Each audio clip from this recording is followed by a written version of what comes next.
Project. Without further ado, we pass the word to Anna and Tom. They came from Australia, they are traveling around the world, and they are looking for Ubuntu. Anna, can you answer? Did you find Ubuntu already?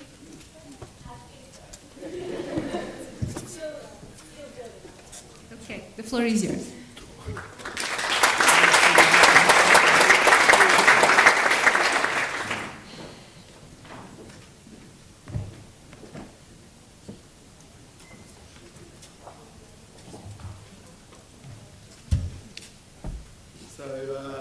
This is Anna, and I'm Tom, and we've, as you've heard, come from Australia. And Daniel said that we're friends, but I don't know if we are anymore because I don't think we can top that. And also, if you've heard Aussie hip hop or skip hop, as it's affectionately known, I don't think it would be any better than that. So, but we've come here.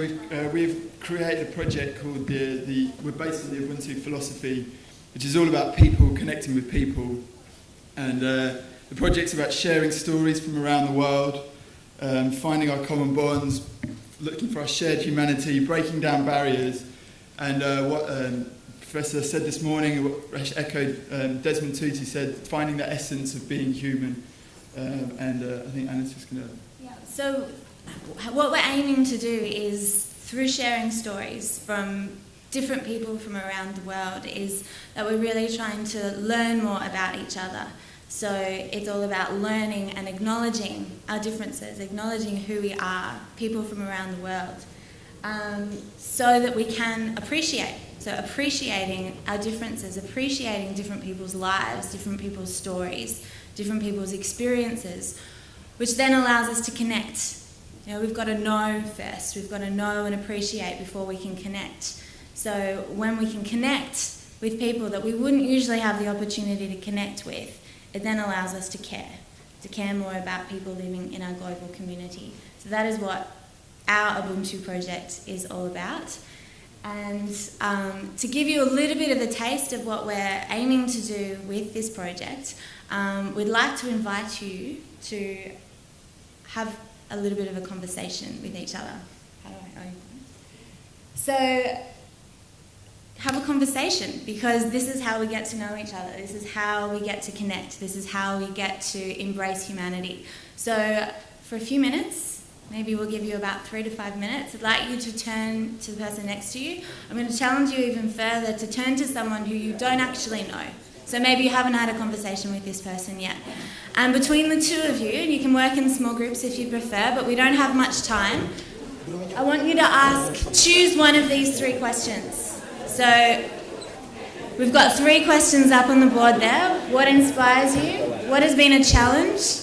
And when do you feel free? So just choose one of those questions. I want to hear what you discover from this connection.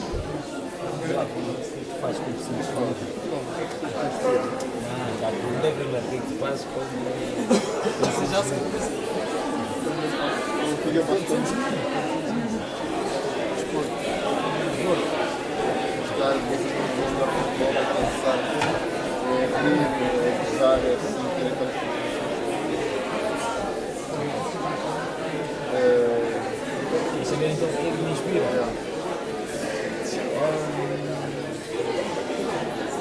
Trabalhar com crianças. Mergulhamos o potencial da humanidade lá dentro. Ver, desafiá-los, acompanhá-los nesse crescimento, nos erros que elas fazem, não passar a mão na cabeça,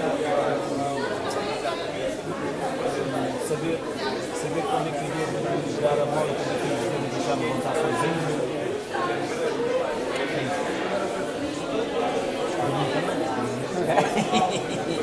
Faz falta.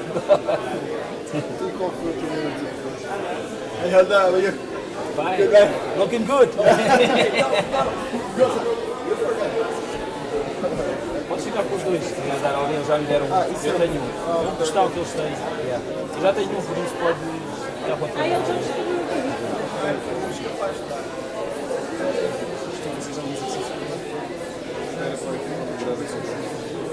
Não, eu digo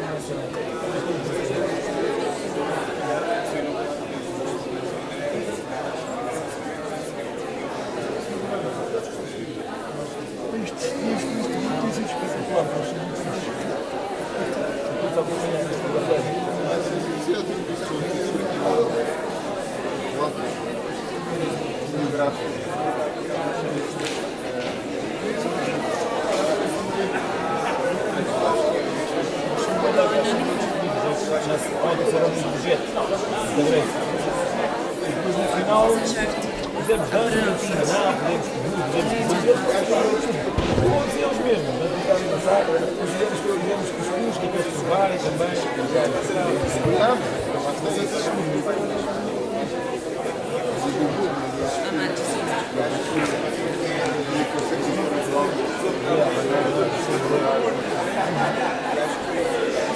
Para mim isso é o melhor ganho que há com milhões de projetos que possam ser mais do que eu tenho todos parceiros, mas é o que podemos aprender além disso. Afinal, o Max está a ser ligado. Conheces, não é? Várias áreas diferentes e a qualquer momento podem vir ajudar. E por haver essa abertura que nós temos das coisas. Sim. Por haver esta abertura que nós nos acumula a todos, o mais fácil é pedir ajuda e fazer ajuda.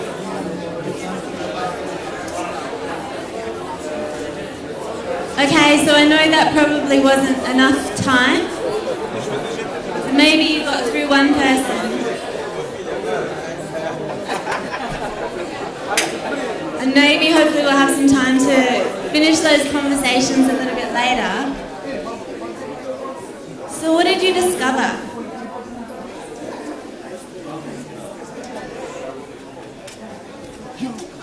So what did you discover from having these conversations? You know, what is it like to actually talk to somebody and get to know them on a deeper level, rather than actually just seeing them as a person based on their stereotype or a person based on what you see on the outside?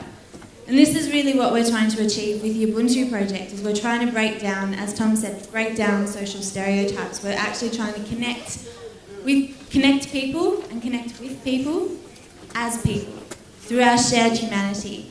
And in order to do that, we actually need to know about people. We need to get to know people. And that's what this exercise is really highlighting. That through actually having conversations, different conversations, deeper conversations, perhaps with people that you wouldn't usually talk to or wouldn't usually connect with, or maybe someone that you come into contact with every day, but you never actually go past, hey, how you doing? You know, really actually getting to know people. And this is what allows us to connect as people and to have Ubuntu. So this is a little bit of what we're trying to achieve with the Ubuntu project.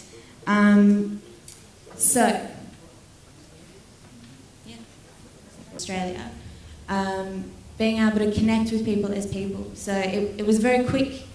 My experience of actually connecting with people as people was very quick. It was no longer, you know, we're from different backgrounds, we speak different languages, we're from lots of difference.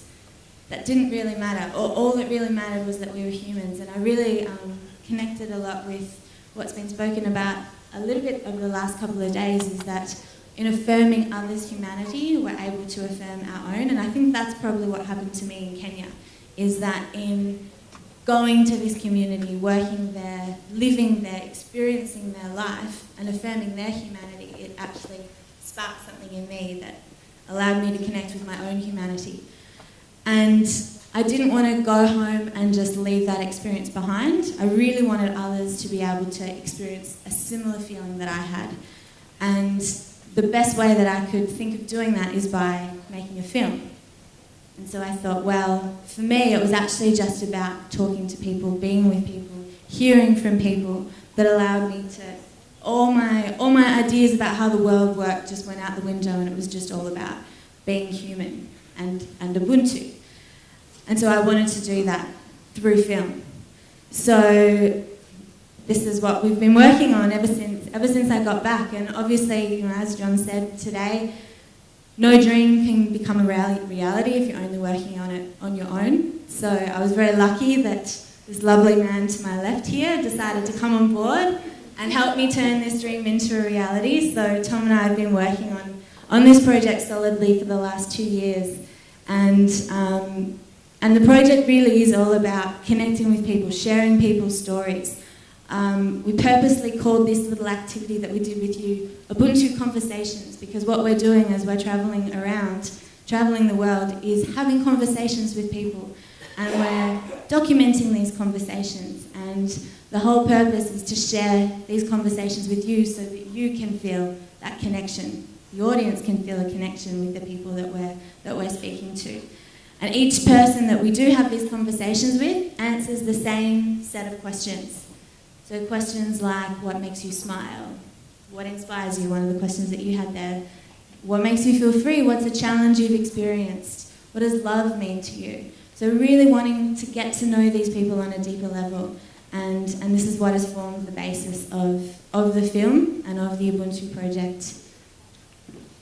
So we're currently taking it global, and we're in the middle, in fact almost halfway through a 10-month round the world trip, and luckily Carla contacted us when we were in Cape Town asking us to join you today, and we flew from Israel in the end, that's where we were, and luckily we were just sort of in the right geographical area. I think if we had been anywhere else it would have been tough to get here, but we managed it in the end. And so we are going to every continent, and it's going to be impossible to share every story, but we aim to get a real diverse range, a real cross-section of people and life experiences. And so we'll just share a few of the people we've met so far. There's obviously still people left. This is Akira. He's from Cambodia. He was captured by the Khmer Rouge when he was a child and forced to be a child soldier. And then the Vietnamese invaded Cambodia to save Cambodia, and they found him, and then he helped oust the Khmer Rouge, still as a very young man, and then decided he'd planted a lot of landmines, and then decided, right, I'm going to go and get rid of the landmines. So he just went round with a stick and just dug them up and detonated them himself. The UN found out that he was doing this and go, well, what are you doing? Like, you can't do this. And so they stopped him doing it for 2 years, and eventually he's saved up enough money to get sent to England, and they trained him how to do it properly, and now he does it, trains other people how to defuse landmines, and he's a pretty inspirational guy. This is Sandhya.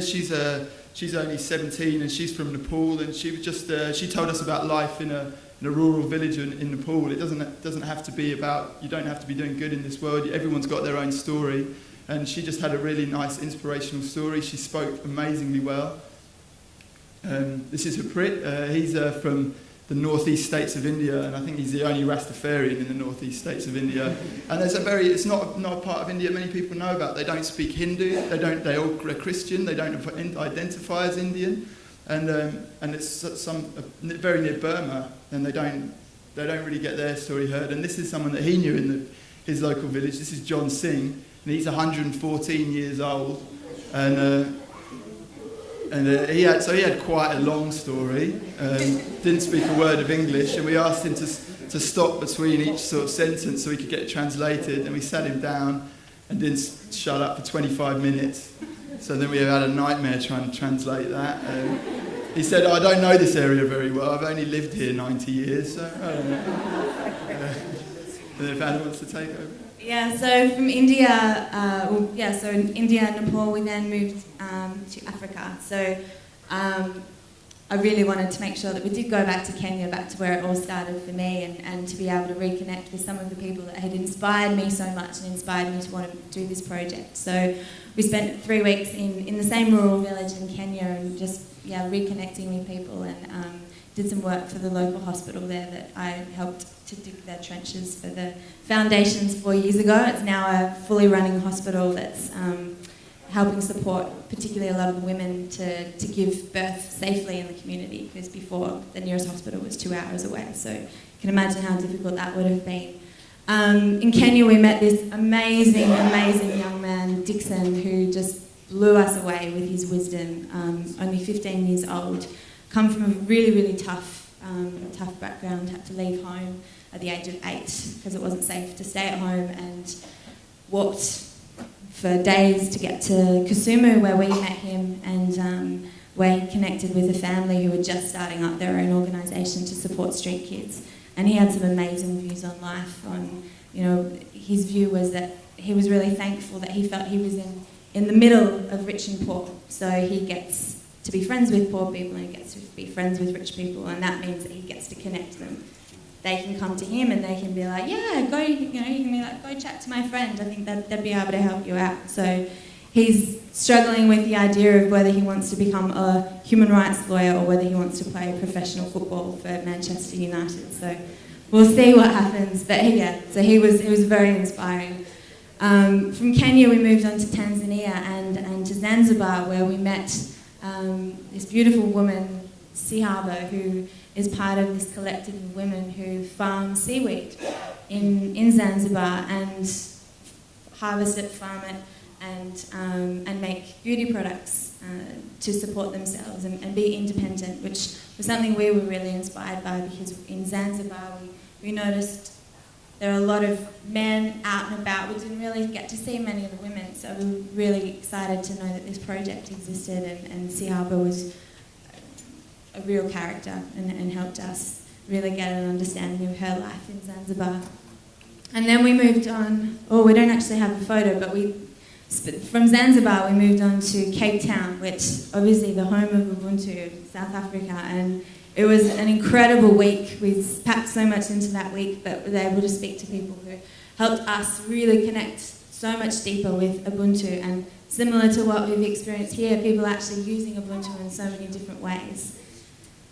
And then from South Africa, we moved to Jordan, where we met this beautiful woman, Manal, who is a local Bedouin woman who lives in Petra, famous site of Petra, and lives in a Bedouin cave with her family, and she invited us to spend a few days hanging out. We spent the night in a Bedouin cave with her and just experienced her culture. And she was a really beautiful soul to meet. And then from Petra in Jordan, we were privileged enough to get the opportunity to speak with a young Syrian refugee who's just been in Jordan for 8 months, and he shared his story, and we'll be able to share a little bit of his story in the video that we've got. And then on to Israel. So we've got, as Tom said, we're halfway through. So from here we head back to Israel and then on through Europe, South America, North America. So we've got a lot ahead of us, but it's been a really, really exciting, rewarding, eye-opening experience, and we've heard so many interesting stories, and we're really excited about the stories that we're yet to hear, and excited to put this film together so that we can actually share these stories and share that common humanity that we've been finding as we've been travelling. Yeah, so I suppose, as we said, we're making a film. We shouldn't just be talking about it. I think we've made a short film, especially for you, with some of the interviews that we've collected recently to answer to just one of the 10 questions that Anna spoke about earlier. Where my freedom starts could be where yours stops, or where yours starts could be where mine stops. I actually don't think many people are truly free. I don't think I am.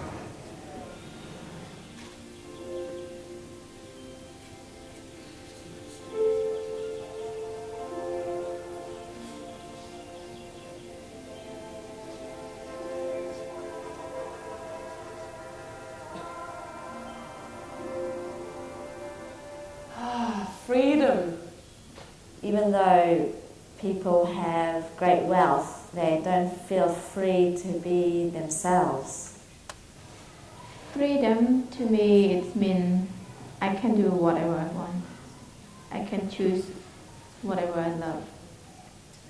أخذني إحنا بالباص، أخذ كل شيء شباب بالحارات، حطونا بالباص، بالباص ضربونا، عذبونا كثير بالباص، في ماسورة حديد جاي يضربونا فيها، وشو يقولنا أنتم بدكم حرية، هاي الحرية اللي بدكم إياها، هاي أنتم هيك، هاي هي الحرية. People who don't have freedom, they cannot think about doing a good thing which will help the nation. They always think about doing the harm. Like, I don't have the freedom. Look at those people, they are enjoying life. What should I do to be like them? They will not think about that. They will just think about what will I make to destroy their life.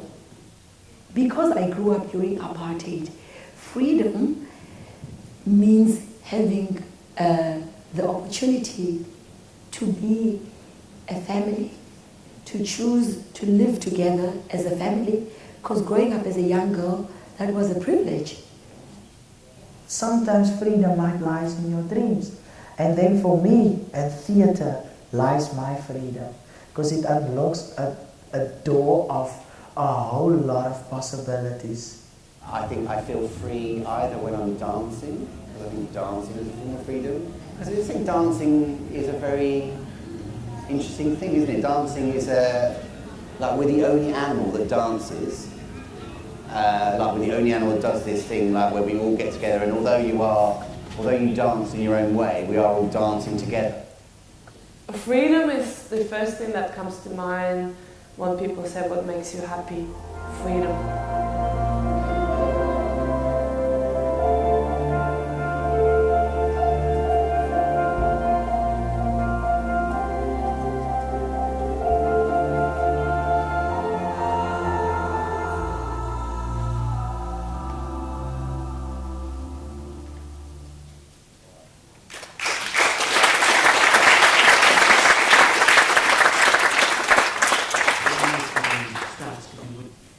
So you can see some of the incredible people that we've had the honour of speaking with, and I'm just itching to share more with you because there's so much more from those people and others that we're really excited and we've learnt so much from.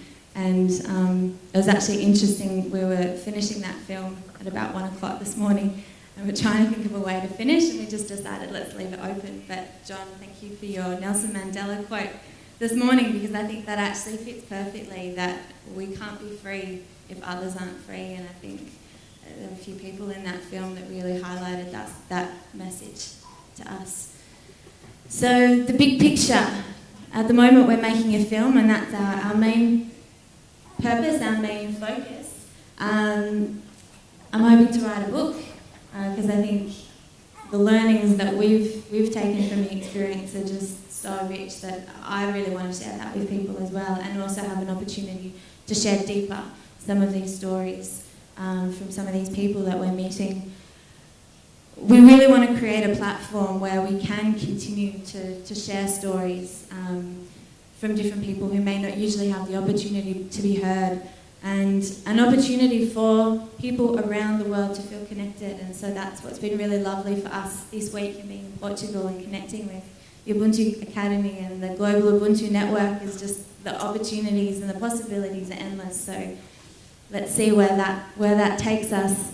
Wanting to make it into an educational tool to take into schools, universities, corporate organisations, just to sort of, we've spoken about the impact that Ubuntu has had on so many people's lives, and I guess with the film we're just really wanting to spark a little bit of inspiration, spark a little bit of awareness of people that have had no connection with Ubuntu, no insight into what Ubuntu is, or perhaps have had an insight into it but haven't really had something to put a word to it.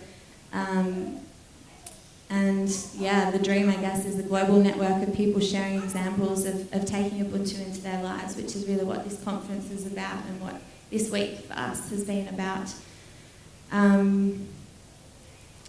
So thank you so much for having us. As Tom said, we feel really honoured and would not have missed this for the world. So inspired by all your guys' projects. We heard about some of them yesterday and they're amazing, so thank you. Just quickly as well, we really want to keep the community alive. So the cards that we handed out, this is really a challenge to you to take it further, take Ubuntu into your own lives. So many of you are doing it already, but this is another way. Asking people, having these Ubuntu conversations, or maybe asking us for an extra card and handing it on to family and friends.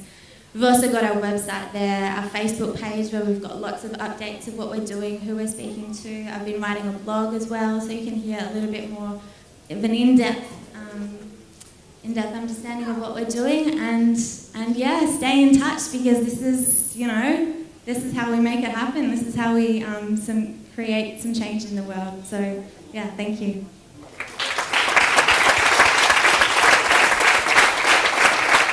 Thank you, Anna. Thank you, Tom. And now agora mudava novamente para português e pedia, abria um momento de debate, 2 questões, 3 no máximo dos máximos. Temos uma lá ao fundo, temos a Mariana do Porto. Madalena, peço desculpa.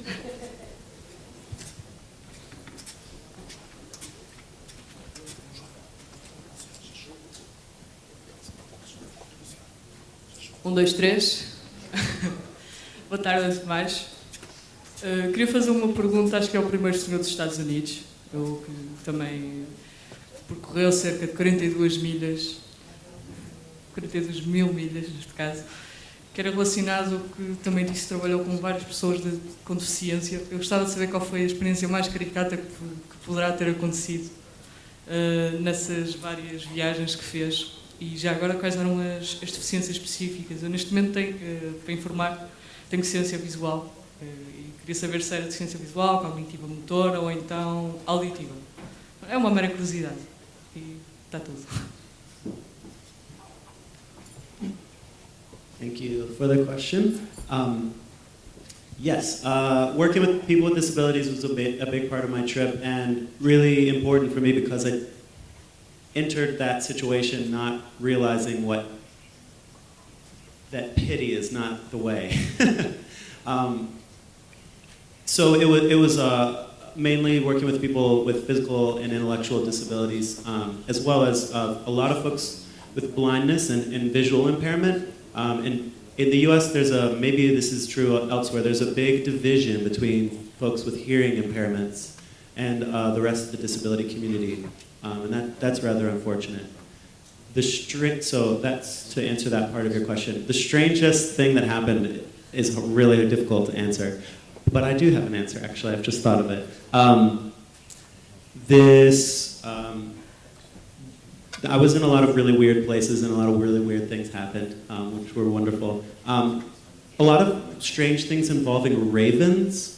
And I was really actually excited to learn about these 2 crows that are the symbol of Lisbon. Really weird things with ravens happened. And at some point on my trip, I was invited to be a part of a community where everyone had to tell a story. And the gentleman to my left told a very serious story about being abducted by aliens. It was very detailed. And the person to my right told a very serious story about really awful things that had happened to her. And it was really intense, of course. And basically at the end of this, I told this weird story about ravens that happened to me. And the guy that told the story about aliens pulled out a raven feather. And he was like, I've got a raven feather for you. So I don't want to kind of bore you, but that's the essence of the strangest thing that happened to me.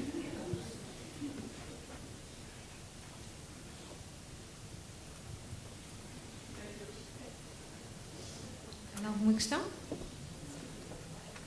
Temos mais uma. Peço desculpa outra vez, mas como ninguém falou, aproveitei.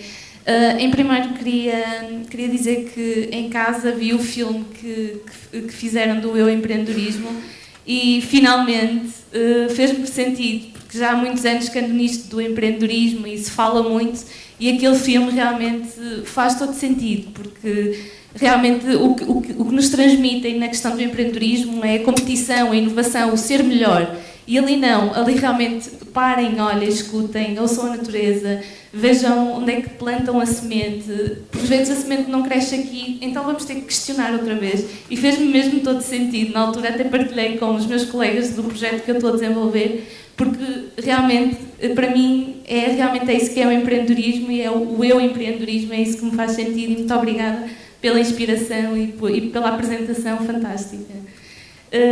Em segundo, também queria dizer que, em relação ao último projeto que apresentaram, das histórias de vida, eu e mais 3 pessoas estamos a desenvolver o nosso projeto na Academia Ubuntu sobre as histórias de vida, porque é uma fase, nós passamos por essa fase na Academia Ubuntu, em que todos nós contamos as nossas histórias de vida, e foi um momento tão transformador para nós que achamos que aquilo tinha que ser aproveitado de alguma forma. E realmente estamos a desenvolver o projeto à volta do storytelling. E o desafio que eu faço aqui é, agora não, que não estamos preparados para isso, mas se calhar daqui a uns tempos haver aqui uma parceria e realmente conseguirmos trabalhar juntos, porque acho que faz todo sentido e acho que partilhamos o mesmo desafio e a mesma inspiração. Obrigada também pelo projeto. Thank you.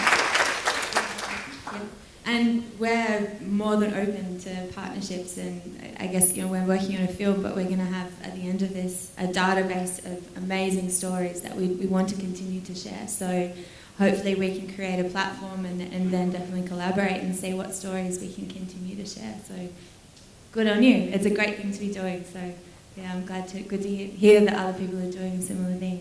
Yeah. E eu também agradeço as palavras e dizer que a ideia é a gente compartilhar, então tem mais vídeos e a gente quer produzir mais e colocar no YouTube e o negócio se espalhar, então é isso, espalhe.